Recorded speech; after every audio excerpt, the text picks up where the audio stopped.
తెలుగు వారి #1 choice Telugu matrimony. ఈసారి రాసి పెట్టుకోండి, ఆ రెండు రాష్ట్రాల్లో విజయం మాదే అని అంటున్నారు కేంద్ర హోంమంత్రి అమిత్ షా.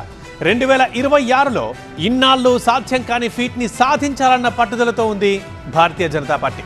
అమిత్ షా మాటల్లో దూకుడు కనిపిస్తోంది, గెలుపుపై ధీమా వ్యక్తమవుతోంది.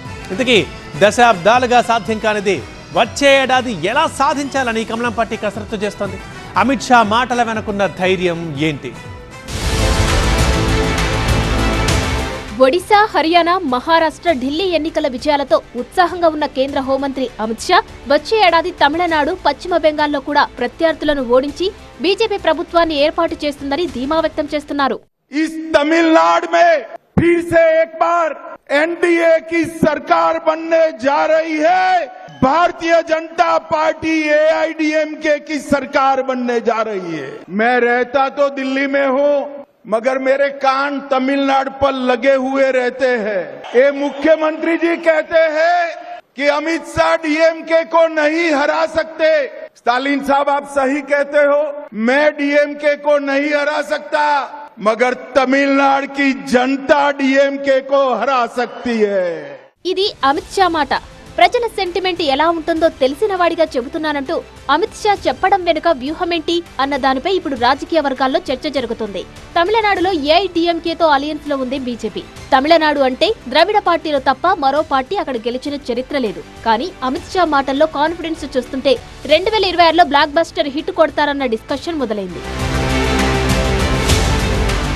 తమిళనాడులో బీజేపీ స్థానిక సమస్యలపై దృష్టి సారించి క్షేత్రస్థాయిలో సైలెంట్ గా తన పని తాను చేసుకుపోతుంది.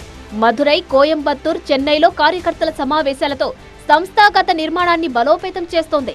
డీఎంకే ప్రభుత్వంపై అవినీతి, మహిళలపై నేరాలు, చట్ట వ్యవస్థ వైఫల్యం ఆరోపణలను ప్రచార అస్త్రాలుగా ప్రయోగిస్తోంది. స్థానిక నాయకులైన అన్నామలై, నైనార్ నాగేంద్రన్ నేతృత్వంలో గ్రామీణ ప్రాంతాల్లో బూత్ స్థాయి కమిటీలను ఏర్పాటు చేసింది. పొత్తులను విస్తరించేందుకు పీఎంకే, డీఎండీఏకే వంటి స్థానిక పార్టీలతో చర్చలు జరుపుతోంది. అమిత్ షా 2 నెలల్లో 2 సార్లు తమిళనాడును సందర్శించి విద్యలో తమిళ భాష ప్రాధాన్యతను హైలైట్ చేస్తూ వస్తున్నారు. ఈ విధానం ద్వారా స్థానిక ఓటర్ల మనసు గెలుచుకోవడానికి ప్రయత్నిస్తున్నారు అమిత్ షా. తమిళనాడులో ఎన్డీఏ విస్తరణకు బీజేపీ ప్రాధాన్యత ఇస్తోంది. గతంలో ఏఐడీఎంకేతో పొత్తు విఫలమైనప్పటికీ మళ్లీ అలాంటి తప్పులు జరగకుండా పకడ్బందీ ప్లాన్లతో ముందుకు వెళ్తోంది.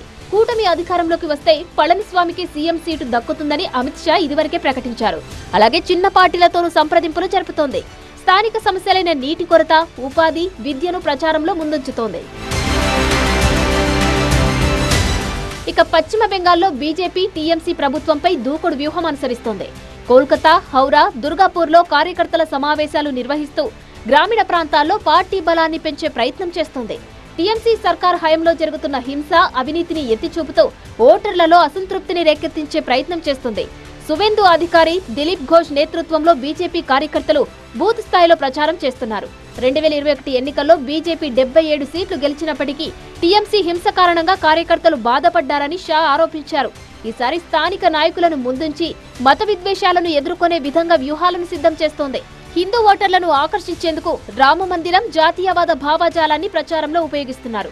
అలాగే టీఎంసీయేతర పార్టీలతోనూ పొత్తు అవకాశాలు పరిశీలిస్తూ అధికార పార్టీ ఓటు బ్యాంకును చీల్చే వ్యూహం అనుసరిస్తోంది. బీజేపీ 2 రాష్ట్రాల్లోనూ సంస్థాగత నిర్మాణంపై దృష్టి సారించింది. తమిళనాడులో 60,000 బూత్ కమిటీలను, పశ్చిమ బెంగాల్లో 8,000 బూత్ కమిటీలను ఏర్పాటు చేసే లక్ష్యంతో పనిచేస్తుంది.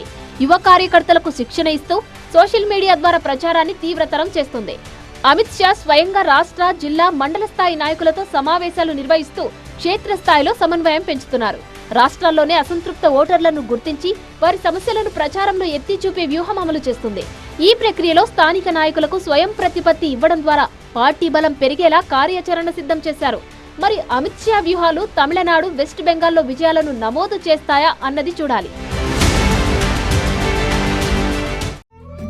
తెలుగు వారి #1 చాయిస్ తెలుగు మ్యాట్రిమోనీ.